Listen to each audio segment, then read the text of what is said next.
Assalamualaikum warahmatullahi wabarakatuh. Selamat siang, tepatnya nanti di pukul 11 saat ini. Semoga masih semangat semua belajarnya, walaupun sudah menjelang siang hari. Tapi saya yakin kalian masih semangat.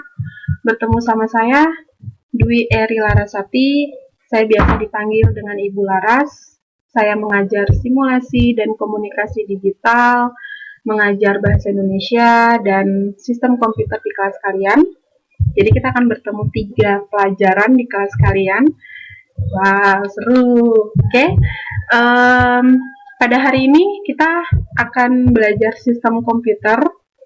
Ada beberapa KD nanti yang akan kita bahas, tapi tentunya setiap KD akan saya berikan sebelumnya untuk kalian sebelum pembelajaran.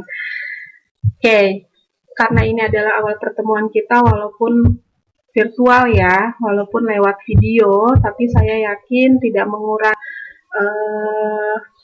semangat kalian untuk menuntut ilmu bersama saya dan tentunya di pelajaran sistem komputer saat ini. Oke, sebelum nanti kita akan banyak intens bertemu, ada beberapa kontrak pembelajaran yang ingin saya sampaikan di pelajaran sistem komputer kelas 10 multimedia. Yang pertama, mengikuti instruksi setiap tugas dengan baik. Jadi, sebelum pembelajaran saya pasti akan memberikan beberapa instruksi-instruksi yang harus kalian laksanakan. Tentunya instruksinya berat ya Bu? Enggak, tenang saja, karena sama saya belajarnya tidak perlu tegang, santai saja, tetapi serius.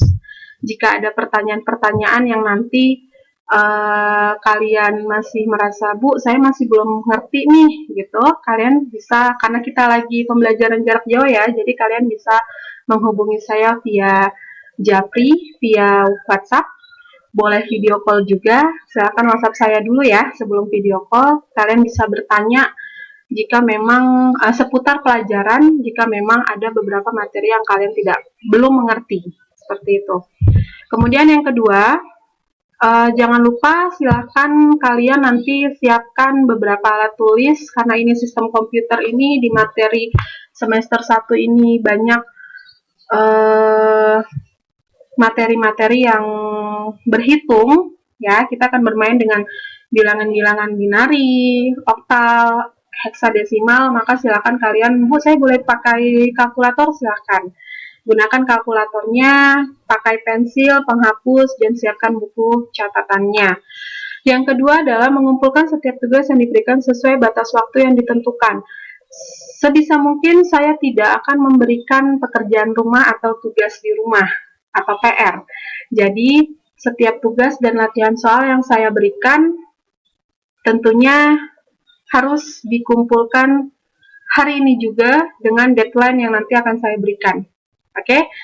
Jika pengumpulan melebihi batas waktu, maka tetap saya terima, tapi mohon maaf saya tidak akan menilai.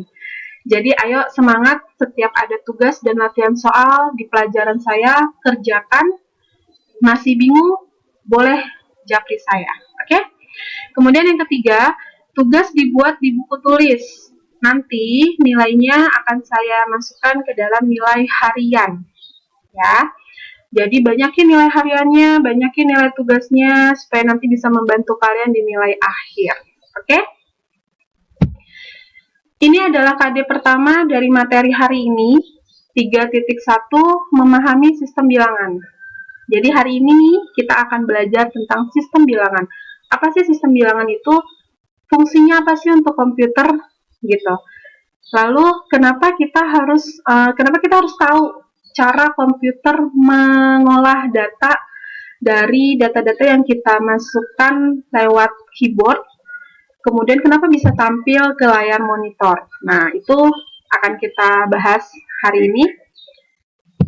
Kemudian yang KD 4.1 memecahkan masalah konversi sistem bilangan tersebut. Jadi ketika nanti saya sudah memberikan materi apa sih sistem bilangan itu, maka kita akan belajar mengkonversi binary code desimal, octal code desimal, dan hexa code desimal. Jangan lupa siapkan tabel biner 4 bit dan tabel ASCII 8 bit. Kalian bisa cari di Google nanti ya, screenshot, dan boleh sering-sering dibuka di handphone kalian. Oke?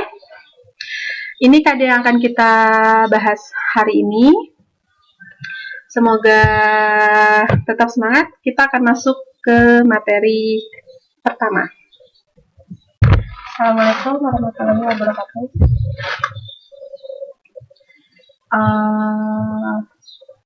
Oke, hari ini kita masuk ke materi pertama, masih pengenalan tentang sistem komputer. Jadi sebelum kita masuk ke sistem bilangan, kita harus tahu dulu nih sistem komputer itu seperti apa.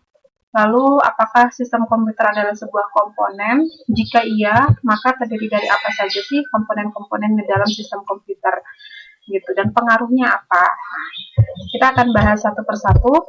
Yang pertama, tentang sistem komputer. Jadi, sistem komputer adalah sebuah komponen atau sebuah rangkaian komputer yang saling terkait satu sama lain. Jika rangkaian-rangkaian ini tidak ada, atau salah satu saja rangkaiannya tidak ada, maka tidak bisa terjadi sebuah sistem, atau tidak bisa mengoperasikan unit komputer itu sendiri. Nah, berarti sistem komputer ini adalah sebuah komponen ya, betul. Komponennya itu terdiri dari 3, ya. Yang pertama itu adalah software. Nah, kita mungkin kalian juga sudah tahu nih Bu, software itu adalah perangkat lunak, betul. Apakah perangkat lunak hanya sebatas aplikasi atau hanya sebatas sistem operasi saja, yang dimana kita mengenal sistem operasi itu terdiri dari Linux, kemudian Unix, kemudian Mac, kemudian DOS, dan yang sering kita pakai sekarang adalah Windows. Ternyata bahasa pemrograman juga itu disebut sebagai sebagai perangkat lunak. Bahasa pemrogramannya terdiri dari apa saja? Ada Java, sering dengar Java. Jadi buat kalian-kalian yang suka dan hobi bikin program, kalian bisa menggunakan bahasa pemrograman Java. Kemudian ada bahasa C++, ada Visual Basic yang zaman dulu itu masih pakai Visual Basic. Kemudian ada PHP, ya kan, ada HTML dan sebagainya. Itu banyak sekali ya. Oke, itu juga termasuk ke dalam software. Lalu yang kedua adalah hardware. Nah, hardware ini adalah perangkat kerasnya. Ya, perangkat keras itu apa saja? Ya, perangkat keras itu ya alat yang digunakan untuk mengoperasikan software-softwarenya. Terdiri dari apa sih hardware komputer? Monitor, keyboard, mouse, CPU, kemudian ada perangkat periferal. Kayak periferal itu seperti flash disk, ya kan? Kemudian hard disk eksternal, perangkat tambahan ya kalau periferal itu. Kemudian ada scanner, ada speaker, dan lain sebagainya. Oke, itu hardware. Nah, yang terakhir ini adalah brainware. Nah, ada beberapa yang tapi belum mengetahui apa sih brainware itu gitu. Ternyata brainware itu adalah pengguna komputernya. Kalian yang sedang mengoperasikan aplikasi atau bahasa pemrograman atau software yang ada di dalam hardware atau di dalam komputer, itu kita disebut sebagai brainware. Jadi 3 komponen ini saling terkait. Jika salah satu tidak ada, maka tidak terjadi sebuah sistem komputer. Oke, jadi kalau nanti ditanya apa sih komponen komputer, ada 3. Software, hardware, dan brainware. Oke. Kemudian perlu diketahui ada seorang tokoh arsitektur von Neumann bernama von Neumann. Beliau menggambarkan bahwa komputer itu terdiri dari 4 bagian. Ternyata ada 4 bagian. Yang pertama ALU, Arithmetic Logical Unit. Nah, ALU di sini ALU ini sendiri fungsinya adalah mengolah atau memprogram angka-angka numerik, menghitung angka-angka numerik, karena pada dasarnya komputer itu hanya bisa membaca 2 simbol, ya, atau 2 basis, atau 2 radix. yaitu angka 0 dan angka 1, simbol 0 dan simbol 1 gitu. Jadi pada dasarnya komputer itu akan bisa bekerja itu yang pertama adalah dialiri listrik dulu nih gitu. Ketika listrik sudah mengalir, maka terjadi dua kondisi, on dan off. On ini dilambangkan atau disimbolkan sebagai angka 1, sedangkan off dengan angka 0. Oleh karena itu, komputer hanya bisa mengenal dua angka tersebut. Lalu, kenapa ketika kita mengetik huruf A, B, C, atau angka desimal 3, 4, 6, kok bisa keluar dari monitornya dengan sesuai dengan apa yang kita ketikkan, Bu? Kenapa tidak angka biner saja? 0 dan 1 itu kan angka biner ya. Karena ternyata terjadi konversi, terjadi konversi dari angka-angka yang kita masukkan heksadesimal misalnya atau bilangan desimal yang kita input dengan keyboard itu diprogram menjadi sebuah bilangan biner atau dikonversi menjadi sebuah bilangan biner lalu dikonversi balik menjadi sebuah bilangan heksa atau bilangan desimal atau oktal. Nah, itu nanti akan kita bahas dalam sistem bilangan. Kenapa ada sistem bilangan di dalam sistem komputer seperti itu? Itu kerjanya Ali. Lalu yang kedua, ada unit kontrol. Unit kontrol itu adalah yang mengawasi atau mengontrol semua aplikasi-aplikasi yang ada di dalam komputer. Gunanya untuk apa? Kalau kita lagi install aplikasi, unit kontrol yang bekerja. Kemudian ada virus, si unit kontrol yang bekerja. Semua notif-notif yang muncul di layar monitor kalian itu si unit kontrol yang bekerja. Lalu gunanya RAM apa? Itu perangkat yang bekerja untuk memprogram memori gitu. Jadi cepat loadingnya, kalau nonton YouTube bufferingnya, terus kemudian buka aplikasi itu ada jeda sekian second itu dikerjakan oleh si memori ini sendiri. Lalu yang keempat, bagian yang keempat adalah input output.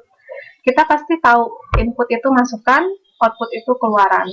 Jadi proses di mana data diinput lalu diproses, kemudian mengalami output atau hasilnya berupa hasilnya itu dikeluarkan dengan ditampilkan baik itu secara fisik maupun lewat layar monitor. Nah, ini disebut dengan siklus pengolahan data, ya. Jadi siklus pengolahan data itu ada tiga langkah: input, proses, output. Seperti itu. Oke, sekarang kita akan masuk ke dalam sistem bilangan. Nah, kalau tadi kita sudah tahu sistem komputer seperti apa, komponennya apa saja, ternyata berpengaruh ya. Kemudian siklus pengolahan datanya seperti apa gitu. Nah, sekarang kita akan masuk bagaimana si komputer mengolah data-data yang kita input atau kita masukkan, kita ketikkan, baik menggunakan keyboard atau flash disk yang kita masukkan datanya kemudian bisa tampil di layar monitor. Nah, ini disebut dengan proses sistem bilangan. Ya, sistem bilangan itu sendiri adalah sebuah besaran yang mewakili item fisik gitu. Jadi mewakili kinerjanya perangkat-perangkat yang ada di dalam komputer itu sendiri. Sistem bilangan itu ada 4. Ya, yang pertama sistem bilangan maksudnya sebelum kita ke sistem bilangan ya, itu ada sebuah sistem bilangan itu memiliki basis-basis tertentu. Jadi keempat sistem bilangan yang nanti akan disebutkan itu memiliki basis atau radix tertentu seperti itu. Nah, di dalam sistem bilangan itu memiliki konsep. Jadi nggak cuma hidup kita yang punya konsep, kita juga dalam sistem bilangan juga ada konsep dasarnya. Konsepnya itu dia memiliki basis atau kita bisa menyebutnya dengan radix. Kemudian ada absolute value dan position value. Nah, absolute value itu yang mananya sih? Position value juga yang mananya? Kita akan tunjukkan, Ibu akan tunjukkan nanti. Oke, selanjutnya ternyata fungsinya sistem bilangan itu apa? Fungsinya digunakan dalam pengoperasian mesin digital. Mesin digitalnya itu Apakah harus melulu komputer? Tidak, ternyata kalkulator, kemudian handphone, semua mesin-mesin digital seperti itu pengoperasiannya itu dilakukan oleh sistem bilangan ini gitu. Baik, Ibu akan sebutkan 4 sistem bilangannya. Wah, ketutupan ya, sorry, ketutupan kamera. Ibu sebutkan ya sambil kalian mencatat. Ada 4 sistem bilangan. Yang pertama, desimal yang memiliki radix atau basis 10. Desimal ya, bilangan desimal yang memiliki radix atau basis 10. Silakan kalian catat. Kemudian yang kedua ada biner, bilangan biner yang memiliki basis 2. Nah, biner ini bekerja di dalam perangkatnya gitu. Diolah di dalam perangkat, sorry, bukan bekerja, diolah di dalam perangkat komputer. Dia memiliki 2 basis atau 2 radix. Kemudian yang ketiga ada oktal, dia memiliki basis 8 atau 8 radix. Dan yang keempat adalah heksadesimal. Jadi heksadesimal memiliki 16 radix. Jadi ada desimal yang punya 10 radix. Kemudian ada biner yang punya 2 radix. Kemudian ada oktal yang punya 8 radix dan ada heksadesimal yang punya 16 radix. Seperti itu. Radix atau basis ya. Jadi kalau sewaktu-waktu Ibu menyebut basis, kalian jangan bingung. Karena basis dengan radix sama. Ya, simbol basis radix itu mewakili besaran item dari sistem bilangan tersebut. Jadi jangan bingung kalau nanti sewaktu-waktu Ibu nggak sengaja menyebutkan 2 basis atau 8 basis atau 2 radix, 8 radix dan seterusnya gitu ya. Oke, kita masuk lagi ke selanjutnya. Yang sekarang adalah desimal. Ya, desimal. Nah, bilangan desimal ini sistem bilangan desimal ini adalah sistem yang menggunakan 10 macam simbol. Jadi dikatakan 10 radix atau 10 basis karena dia menggunakan 10 macam simbol yang terdiri dari simbol 0, 1, 2, 3, 4, 5, 6, 7, 8, dan 9 ya. 10 bukan ya, karena 10 itu berarti dia gabungan dari simbol 0, dari simbol 1 dan simbol 0. Jadi kalau desimal punya 10 itu tadi dari 0 sampai dari 0, 1 dan seterusnya sampai dengan 9. Oke, kemudian contohnya.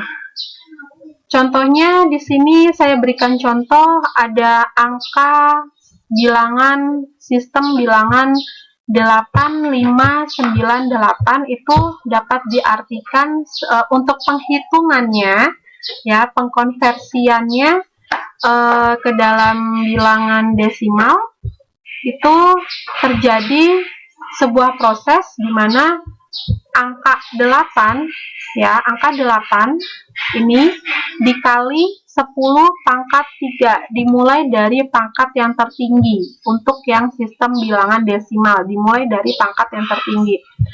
10 ini apa Bu? 10 ini adalah radixnya, kan bilangan desimal punya 10 radix ya kan, jadi dikalikan dengan 10. Mana nih pointernya ya? Oke, dikalikan dengan 10. Lalu 8 dikali 10 pangkat 3 hasilnya 8.000. Lalu yang kedua 5 dikali 10 pangkat 2 ya, hasilnya 500. Jadi dari pangkat yang tertinggi ke rendah, ke paling rendah gitu kan.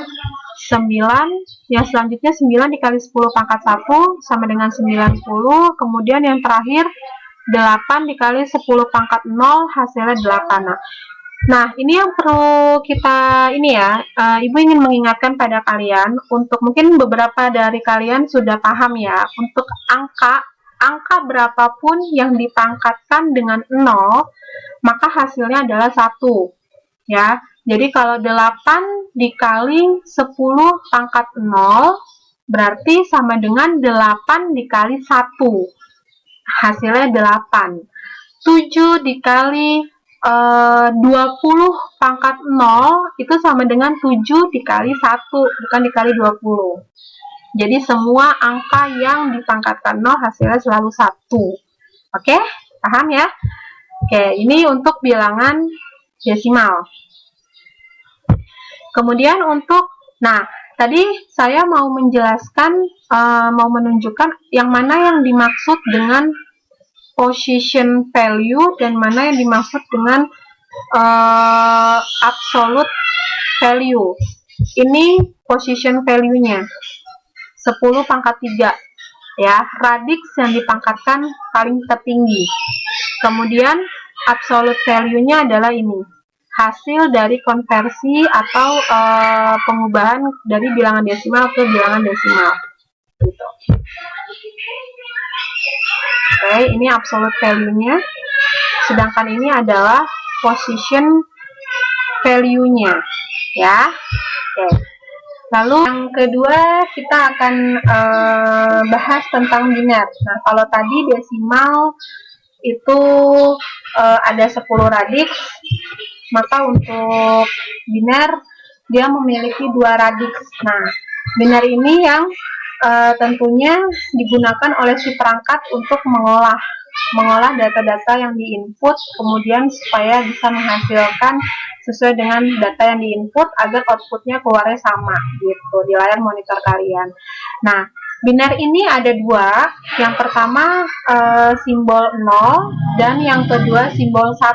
Tadi kan 0 mewakili kondisi off pada saat komputer dalam keadaan mati atau tidak dialiri listrik, kemudian 1 mewakili dengan kondisi on pada saat komputer sedang dialirkan listrik. Nah, contoh penghitungannya ya, saya memberikan contoh bilangan biner 4 bit. Nah, ini kalian bisa mencari, sudah dicari belum nih di Google-nya? Boleh kalian buka Google, terus kalian ketikkan tabel biner 4 bit. Nah, ini kenapa Bu tabel biner itu untuk apa gunanya? Itu untuk nanti kita sebagai koreksi bahwa penghitungan yang kita lakukan ini apakah hasilnya benar sesuai dengan tabel biner. Iya benar, sesuai dengan tabel biner gitu maksudnya. Jadi di sini saya memberikan contoh biner 1001, berarti kan dia biner 4 bit ya, digitnya 4. Maka penghitungannya adalah, nah kalau tadi desimal itu radixnya dikali radix yang dipangkatkan dari pangkat terbesar. Nah, kalau sekarang untuk biner radixnya dikerjakan dengan pangkat dikalikan radix dengan pangkat yang paling kecil gitu. Jadi yang pertama mulainya dari sini. Oke, mulainya dari sini. Penghitungannya mulainya dari 1 ini, kemudian 0, lalu 0 yang sebelumnya, lalu ke sini.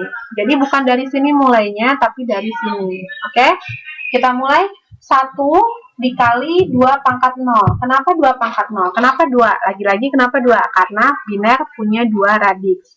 Dikali 2 pangkat 0 sama dengan 1. Semua bilangan yang dipangkatkan 0 hasilnya 1. Jadi 1 dikali 1 sama dengan 1. Lalu yang kedua, 0 dikali 2 pangkat 1 sama dengan 0. 0 dikali 2 ya. 2 pangkat 1 hasilnya 2. Dikali 0 hasilnya 0. Kemudian yang selanjutnya 0 dikali 2 pangkat 2 juga hasilnya 0. 1 dikali 2 pangkat 3 hasilnya 8. 2 pangkat 3 8 dikali 1 sama dengan 8. Maka hasilnya adalah 9. Nah, ini hasil 9 ini nak ya. Hasil 9 ini bisa kalian lihat di tabel biner 4 bit kalian ya. Di tabel biner 4 bit apakah benar hasilnya 9 gitu ya. Nah, kalau misalnya kita langsung lihat aja di tabel bisa, tapi kan kita nggak akan tahu ini kenapa angka biner 1001 kok desimalnya bisa 9 ya, dapatnya dari mana? Nah, ini cara penghitungannya seperti ini. Oke, untuk yang oktal ya. Nah, kalau tadi desimal sudah, biner sudah, oktal sudah. Sebenarnya sama penghitungannya.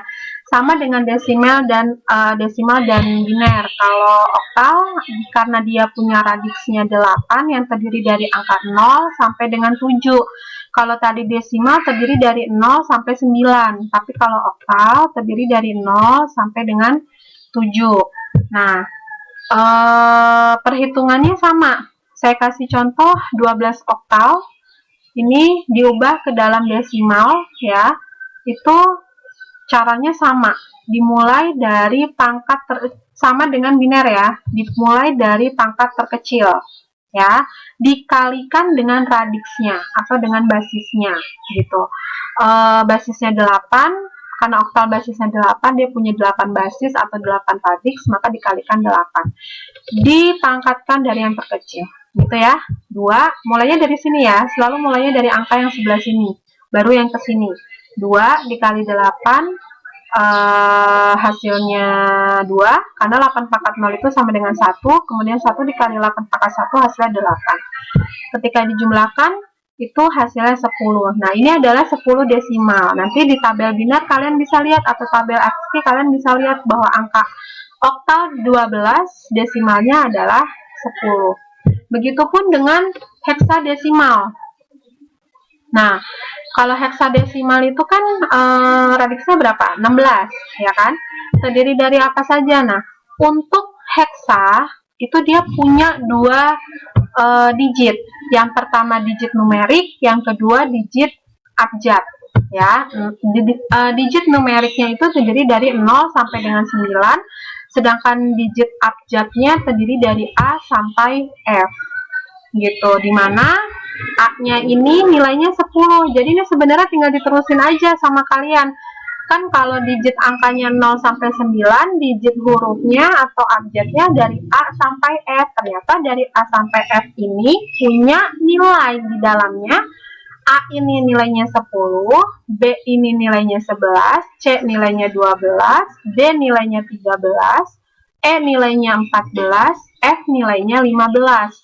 Jadi kalau saya kasih contoh 7C ya, itu dipangkatkan dari yang terkecil dikalikan 16, karena 16 ini adalah radiksnya ya untuk heksadesimal. Mulainya dari yang ini yang dihitung, C ini ya. C dikali 16 pangkat 0 sama dengan 12, kan 1 ya. Kenapa 1? 16 pangkat 0 kan 1, dikali C. C-nya berapa? C-nya 12 nih nilainya gitu. Jadi hasilnya 12. Terus yang kedua 7 dikali 16 pangkat 1. Berarti 7 dikali 16 hasilnya 112. Maka jika dijumlahkan hasilnya 124. Kita bisa cek di tabel binernya apakah 7C itu adalah 124 gitu. Oke, untuk teman-teman atau anak-anak ibu yang belum, Bu, saya nggak dapet, Bu, tabel binernya, saya juga nggak dapet tabel ASCII-nya gitu kan. Nanti Ibu akan share di grup ya. Ibu akan share di grup apa namanya PJJ 10mm ya, mengenai tabel ASCII dan tabel binernya. Oke, kalian bisa langsung download di grup PJJ 10mm via WhatsApp. Nanti saya akan share di situ untuk tabelnya. Oke. Sekian materi dari saya. Semoga cukup mengerti ya. Ini sangat mudah, yang ini mudah sekali, tinggal dikali basis, dipangkatkan dari yang terkecil, pangkat terkecil. Tapi untuk desimalnya mulai dari pangkat yang terbesar ya. Jadi hanya desimal yang beda.